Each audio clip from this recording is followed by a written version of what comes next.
friends, welcome and welcome back to my channel Super Duper Samayal. So இன்னைக்கு நம்ம என்ன video பார்க்க போறோம்னு பாத்தீங்கன்னா ஒரு cleaning vlog தான் நம்ம இன்னைக்கு பார்க்க போறோம்.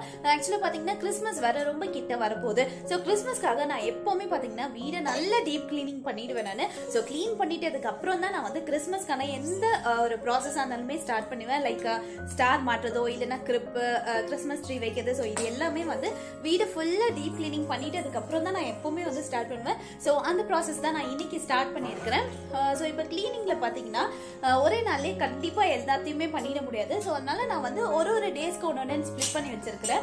ஸோ இன்னைக்கு பார்த்தீங்கன்னா கிச்சனை வந்து நான் ஃபுல் டீப் க்ளீன் பண்ணிட போறேன். ஸோ அதுக்கு அடுத்த நாள் வந்து வீடெல்லாம் க்ளீன் பண்ணிடுவோம். ஸோ ஆக்சுவலாக பார்த்தீங்கன்னா இருக்கிறதுலே பெரிய வேலை என்னன்னு பார்த்தீங்கன்னா இந்த கிச்சன் டீப் கிளீனிங் தான் வந்து இருக்கிறதுலே பெரிய ஒரு வேலை. ஸோ அந்த கிச்சன் ஒர்க் வந்து நம்மளுக்கு முடிஞ்சிச்சுன்னா எல்லா ஒர்க்கும் முடிஞ்சது மாதிரி. ஸோ அதனால தான் நான் வந்து கிச்சன் கிளீனிங்கை ஃபர்ஸ்ட் வந்து நான் பண்ணிடுறேன். அதுக்கப்புறம் தான் வந்து நான் வீடு ஃபுல்லாவே நான் கிளீன் பண்ண போறேன். ஆக்சுவலா பாத்தீங்கன்னா வீடு வந்து எப்பவுமே கிளீன் பண்ணியே இருக்கிறதுனால சும்மா அங்க இங்கேருந்து தான் நம்ம கிளீன் பண்ண வேண்டியது இருக்குது. மற்றபடி வந்து வீடு எப்பவுமே நீட்டா தான் இருக்கும். ஸோ லைட்டா வந்து நம்ம கொஞ்சம் லைட்டா வந்து கிளீன் பண்ணிட்டா போதும். இப்போ வாங்க இந்த கிறிஸ்மஸ் ஃபெஸ்டிவல்காக நான் வந்து வீடை எப்படிலாம் நான் கிளீன் பண்றேன் அப்படின்றது தான் நான் உங்க கூட ஷேர் பண்ணிக்க போறேன். ஸோ இப்போ வாங்க வீடியோக்குள்ள போகலாம். வீடியோக்குள்ள போறதுக்கு முன்னாடி நம்ம சேனல் நீங்க ஃபர்ஸ்ட் டைம் பாக்குறீங்களா, கீழே இருக்க சப்ஸ்கிரைப் பட்டனை கிளிக் பண்ணிக்கோங்க. அப்படியே பக்கத்துல இருக்க பெல் ஐகானை கிளிக் பண்ணிடுங்க. அப்பதான் நான் போடுற வீடியோஸ் உங்களுக்கு சீக்கிரம் நோட்டிபிகேஷன்ஸ் வரும். இப்போ வாங்க வீடியோக்குள்ள போகலாம்.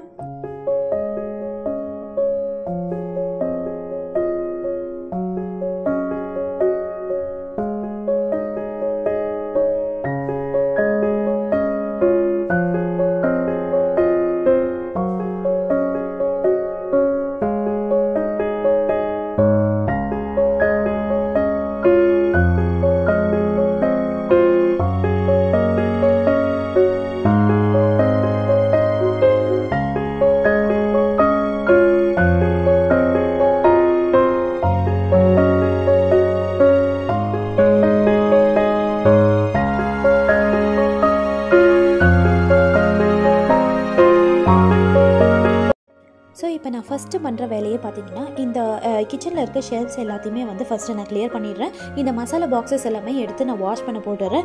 ஆல்மோஸ்ட் எல்லா பாக்ஸஸுமே வந்து நான் காலியாக தான் வச்சுருக்கிறேன். ஏன்னு பார்த்தீங்கன்னா காலியாக நான் வந்து அப்படியே விட்டுட்டேன். ஏன்னா நம்ம வாஷ் பண்ண போகிறோம்னு தெரியும்ல. ஸோ அதனால் எதையுமே நான் ரீஃபில் பண்ணல. பட் ஸ்டில் இன்னும் கொஞ்சம் இந்த உளுந்து சிறுபருப்பெல்லாம் வந்து அப்படியே இருக்குது. கொஞ்சம் தான் இருக்குது. பட் அதெல்லாம் வந்து வாஷ் பண்ணும்போது நான் வந்து ஒரு சின்ன பவுலில் வந்து ட்ரான்ஸ்ஃபர் பண்ணிவிட்டு வாஷ் பண்ணிட்டதுக்கப்புறம் நான் ரீஃபில் பண்ணிடுறேன். ஆல்ரெடி வந்து ப்ரொவிஷன்ஸ் எல்லாம் வாங்கியாச்சு. பட் நான் எதுவுமே ரீஃபில் பண்ணாமையே இருக்கிறேன். எல்லாமே வந்து பேக்கெட்ஸ்லேயே வச்சு நான் யூஸ் பண்ணிகிட்ருக்கேன். ஸோ ஒன்ஸ் நான் வாஷ் பண்ணிட்டதுக்கப்புறம் அது எல்லாத்தையுமே வந்து ரீஃபில் பண்ணிட்டு போகிறேன். இது வந்து நானே தான் பண்ணுது. காம்போர்ட்ஸ் அண்ட் தெர்மோகோல் யூஸ் பண்ணி தான் இதை பண்ணேன். ரொம்ப லாங் பேக் முன்னாடி பண்ணுது இது. ஸோ இந்த மாதிரி ஸ்டெப் வைஸ் வந்து இந்த மசாலா ஐட்டம்ஸ் எல்லாம் வந்து ஆர்கனைஸ் பண்ணும்போது பார்த்திங்கன்னா கிச்சனே பார்க்கறதுக்கு ரொம்ப நீட்டாக இருக்கும். ஸோ அதுக்காக தான் பண்ணுது. இப்போ இது எல்லாத்தையுமே எடுத்துகிட்டு நான் வந்து தண்ணி போட்டு நல்லா சுத்தமாக இதை தொடச்சி எடுத்துடுறேன்.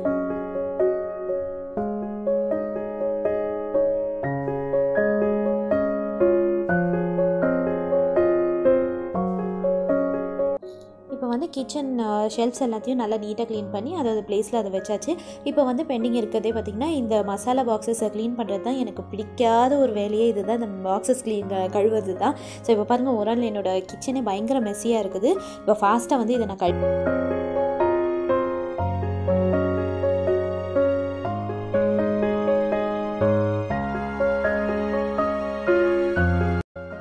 ஸோ இப்போ வந்து கிச்சன் க்ளீனிங் வந்து ஆல்மோஸ்ட் எல்லாமே முடிஞ்சிடுச்சு. இப்போ வந்து பெண்டிங் இருக்கிறது இந்த ஆனியன் ட்ரே மட்டும்தான். ஸோ அதை தான் இப்போ நான் வாஷ் பண்ணிகிட்ருக்கேன். கிச்சன் டீப் க்ளீனிங்கிறது ரொம்பவே ஒரு பெரிய ப்ராசஸ். ஸோ அது எல்லாத்தையுமே வந்து நான் காமிச்சிருந்தேன்னா உங்களுக்கு ரொம்ப போர் அடிச்சிடும். ஸோ அதனால தான் அங்கே இங்கேன்ட்டு சில கிளிம்ஸ் மட்டும் தான் நான் உங்கள்கிட்ட ஷேர் பண்ணியிருக்கிறேன்.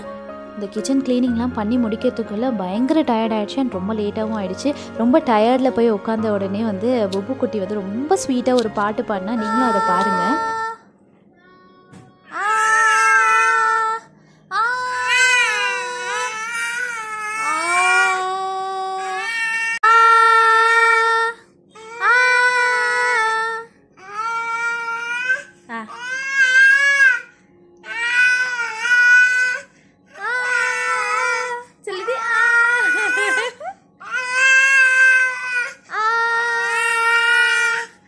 கையெல்லாம் எப்படி வச்சு பண்ணோம். புபு பாடின பாட்டு எப்படி இருந்ததுன்றதை கமெண்ட்டில் சொல்லுங்கள். ஸோ நெக்ஸ்ட் டே மார்னிங்கும் வந்து நான் vlog கண்டினியூ பண்ணுறேன். ஸோ காலையில் வந்து சீக்கிரமாகவே எழுந்து நான் வந்து பிரேக்ஃபாஸ்ட்டுக்கு உப்புமா தான் பண்ணியிருந்தேன். உப்புமா சாப்பிட்ட கையோடவே நான் வந்து க்ளீனிங் ஒர்க்கை டக்குன்னு ஸ்டார்ட் பண்ணிட்டேன். ஸோ வீடு க்ளீனிங் வந்து அந்தளவுக்கு ஒன்றும் பெருசாக இல்லை. வீடு க்ளீனிங் வந்து பார்த்திங்கன்னா இந்த ஸ்க்ரீன் துணி வந்து ரிமூவ் பண்ணுறது, பெட் ஸ்ப்ரெட் வந்து மாற்றுறது, அண்ட் இந்த சோஃபா கவர்ஸ் எல்லாம் மாற்றுறது, ஃபேன்ஸுக்கு வந்து டஸ்ட் பண்ணுறது. ஸோ இந்த மாதிரியான சின்ன சின்ன வேலைகள் தான் நிறைய இருந்தது.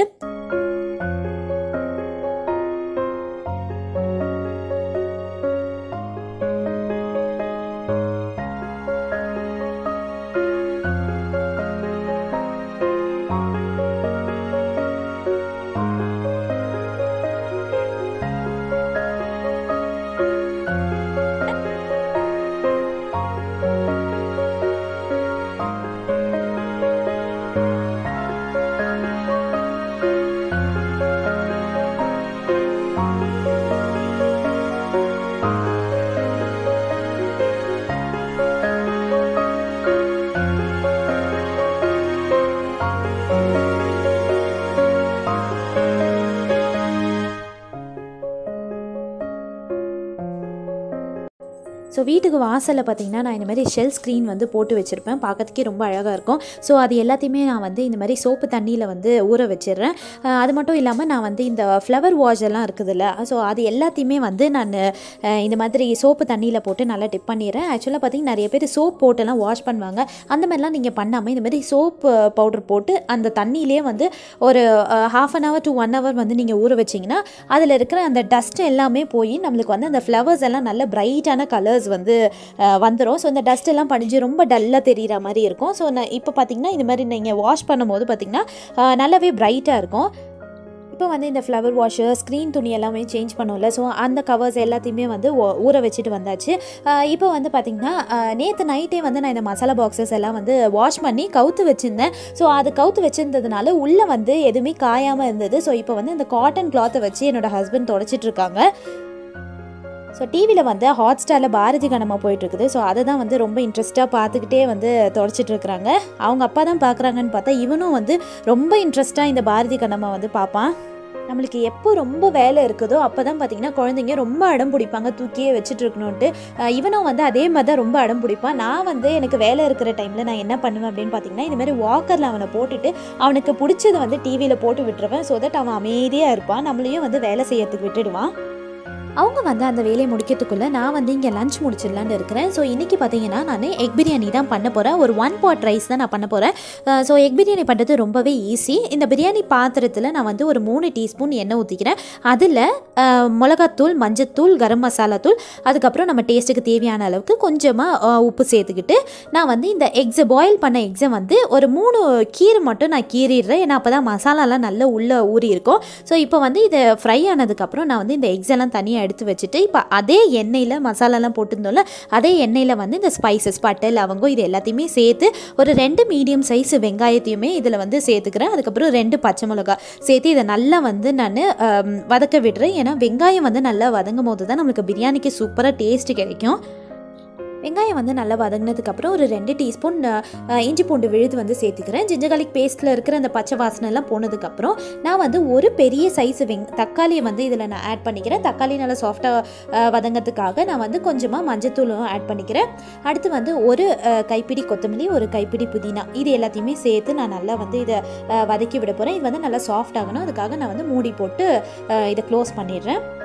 இப்போ வந்து நான் லிட் ஓப்பன் பண்ணி பார்க்குறேன் பாருங்கள், எல்லாமே வந்து நல்லா வதங்கி இருக்குது. இப்போ வந்து நான் மசாலாஸ் எல்லாம் சேர்த்துக்கிறேன். நான் வந்து 1 டீஸ்பூன் வெறும் மிளகாய் தூள் சேர்த்துக்கிறேன். அண்ட் 1/2 டீஸ்பூன் வந்து பிரியாணி மசாலா சேர்த்து இதை வந்து கொஞ்சமாக தண்ணி நான் ஆட் பண்ணிக்கிறேன். உங்கள்கிட்ட தயிர் இருந்தால் கூட நீங்கள் ஆட் பண்ணிக்கலாம். இப்போ நல்லா வந்து ஒரு சாஃப்டாக இருக்கும். இந்த தக்காளி எல்லாம் வந்து நல்லா சாஃப்டாக வெந்துடும். இப்போ பார்த்திங்கன்னா இந்த கிளாஸில் நான் வந்து 1.5 கிளாஸ் வந்து நான் பாஸ்மதி ரைஸ் வந்து எடுத்துருக்கிறேன். நான் வந்து ஒரு 3 கிளாஸ் வந்து தண்ணி இதில் சேர்த்துக்கிறேன். நீங்கள் வந்து பாஸ்மதி ரைஸ் யூஸ்வலாக யூஸ் பண்ணும்போது பார்த்தீங்கன்னா 1:2 தான். ஒரு கிளாஸ் அரிசிக்கு வந்து 2 கிளாஸ் தண்ணி ஊற்றணும். பட் நான் வந்து இதில் 1.5 கிளாஸ் தண்ணி தான் ஊற்றிருக்கிறேன். இந்த மாதிரி நீங்கள் 1.5 கிளாஸ் தண்ணி ஊற்றும் போது பார்த்தீங்கன்னா நம்மளுக்கு வந்து அரிசி நல்லா பொலன்னு இருக்கும். இப்போ இந்த தண்ணி வந்து நல்லா கொதிச்சிட்டதுக்கப்புறம் நான் வந்து ஒரு 20 நிமிஷத்துக்கு முன்னாடி ஊற வச்சுருந்த பாஸ்மதி ரைஸை வந்து இதில் நான் ஆட் பண்ணிக்கிறேன். ஆட் பண்ணிட்டதுக்கப்புறம் லைட்டாக தான் நான் கலந்து விடுறேன். ஏன்னா பாஸ்மதி ரைஸ் ஊறி இருக்குல்ல, டக்குன்னு உடஞ்சிடும் நம்மளுக்கு. ஸோ அதனால் லைட்டாக இதை கலந்து விட்டுட்டு நம்ம ஃப்ரை பண்ணி வச்சுருந்தா அந்த எக்ஸை வந்து லைட்டாக நான் மேலே மட்டும் வச்சிடுறேன். இதை கலந்துலாம் விடக்கூடாது. அப்படியே நம்ம வந்து உப்பு காரம்லாம் கரெக்டாக இருக்கான்னு பார்த்துட்டு நான் லிட்டை போட்டு மூடிடுறேன். இப்போ வந்து பாருங்கள், பிரியாணி வந்து ஒரு 80% வந்து சூப்பராக ரெடி ஆயிடுச்சு. இப்போயே பார்த்தீங்கன்னாவே நல்ல அரிசியெல்லாம் பொல பொலன்னு இருக்குது. இதுக்கப்புறம் வந்து நம்ம தம் வச்சா மட்டும் போதும். ஸோ ரொம்ப கலந்து விடக்கூடாது. லைட்டாக எடுத்து பார்த்துட்டு நான் வந்து தம் வச்சிடுறேன் நான். ஸோ எனக்கு வந்து இந்த எக் பிரியாணி வந்து இந்த கடையிலலாம் வாங்கும்போது ரொம்ப கலர்ஃபுல்லாக இருக்கும்ல, ஸோ அந்த மாதிரி சாப்பிட்றது எனக்கு ரொம்ப பிடிக்கும். ஸோ தம் வைக்கிறதுக்கு முன்னாடி நான் இந்த மாதிரி கொஞ்சம் ஃபுட் கலரை வந்து இதில் ஆட் பண்ணிக்கிறேன். அப்போ வந்து கடையில் கொடுக்கறது மாதிரியே கொஞ்சம் கலர்ஃபுல்லாக இருக்கும். ஸோ அது சாப்பிட்றதுக்கும் எனக்கு ரொம்ப பிடிக்கும். ஸோ அதனால் நான் லைட்டாக வந்து ஆட் பண்ணிக்கிறேன். உங்களுக்கு வேணும்னா நீங்கள் இதை ஆட் பண்ணாமல் கூட விட்டுடலாம். ஸோ இப்போ இந்த எக் பிரியாணிக்கு வந்து சைட் டிஷ் பார்த்தீங்கன்னா நான் ஃபிஷ் ஃப்ரை தான் பண்ண போகிறேன். சண்டே வந்து நான் ஃபிஷ்ஷு வாங்கியிருந்தேன். ஸோ அதை வந்து நான் மேரினேட் பண்ணி ஃப்ரீசரில் எடுத்து வச்சுட்டேன். ஸோ இப்போ அதை தான் வந்து நான் ஃப்ரை பண்ண போகிறேன். ஸோ இந்த லஞ்ச் பண்ணுறதுக்கு பார்த்தீங்கன்னா எனக்கு ரொம்ப நேரம் எடுக்கவே இல்லை. ரொம்ப கம்மி டைம்லேயே வந்து நான் முடிச்சுட்டேன். நம்மளுக்கு வந்து எப்போல்லாம் இந்த மாதிரி வேலை இருக்குதோ அந்த டைமில் வந்து இந்த மாதிரி 1 pot ரைஸ் வந்து நம்ம பண்ணோன்னா ரொம்பவே ஈஸியாக இருக்கும். அதை விட்டு நம்ம வந்து வேலை இருக்கிற நேரத்தில் தான் சாப்பாடு, குழம்பு, கூட்டு அந்த மாதிரிலாம் பண்ணியிருந்தோன்னா நம்மளுக்கு இன்னும் தான் வேலை எக்ஸ்ட்ரா ஆகிட்டே தான் போகும். ஸோ இப்போ பாருங்கள், இந்த பிரியாணியும் வந்து தம் போட்டேல்ல சூப்பராக ரெடி ஆகிடுச்சு. இப்போ எடுத்து காட்டுறேன் பாருங்கள், எவ்வளோ உதிரி உதிரியாக இருக்குது பாருங்கள். இதுதான் நான் அப்பயே சொன்னேன்ல, நான் 1.5 வந்து நம்ம ஒரு கிளாஸ் அரிசி வந்து 1.5 கிளாஸ் தண்ணி நம்ம ஊற்றணும்னா இந்த அளவுக்கு நல்ல பொலன்னு சூப்பராக வரும். சாப்பிட்றதுக்கும் பார்த்தீங்கன்னா டேஸ்ட்டு சூப்பராக இருக்கும். அப்படி கடையில் நம்ம எக் பிரியாணி சாப்பிட்டா எப்படி இருக்கும் அதே மாதிரியே தான் இருக்கும். ஸோ நீங்களும் வந்து இந்த ரெசிபியை ட்ரை பண்ணி பார்த்துட்டு எப்படி இருந்ததுன்றதை கமெண்ட்டில் சொல்லுங்கள். சாப்பிட்டு முடிச்சதுமே பார்த்தீங்கன்னா நான் இந்த மளிகை சாமான்லாம் வாங்கியிருந்தேன்ல, ஸோ அது எல்லாமே இந்த பாக்ஸஸில் வந்து ஃபில் பண்ணுறதுக்கு ஸ்டார்ட் பண்ணிட்டேன்.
ஸோ இப்போ கிச்சனில் வந்து எல்லா பாக்ஸஸையுமே அழகாக ஃபில் பண்ணிவிட்டு நீட்டாக வந்து நான் கிச்சனை ஆர்கனைஸ் பண்ணிட்டேன்.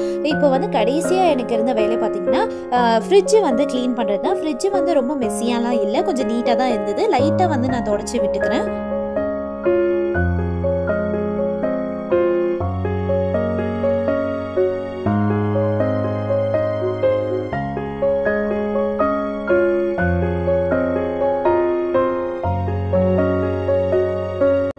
ஸோ அவ்வளோதான் ஃப்ரெண்ட்ஸ், ஒரு வழியாக நான் கிறிஸ்மஸ்க்கு வந்து வீடை சுத்தமாக சூப்பராக க்ளீன் பண்ணிட்டேன்.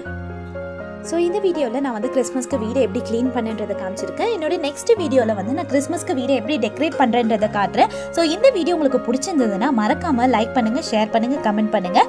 அண்ட் நம்ம சேனலை சப்ஸ்கிரைப் பண்ணலன்னா மறக்காமல் சப்ஸ்கிரைப் பண்ணிவிடுங்க. இதே மாதிரி ஒரு சூப்பரான vlog-ஓட நான் அடுத்து சந்திக்கிறேன்.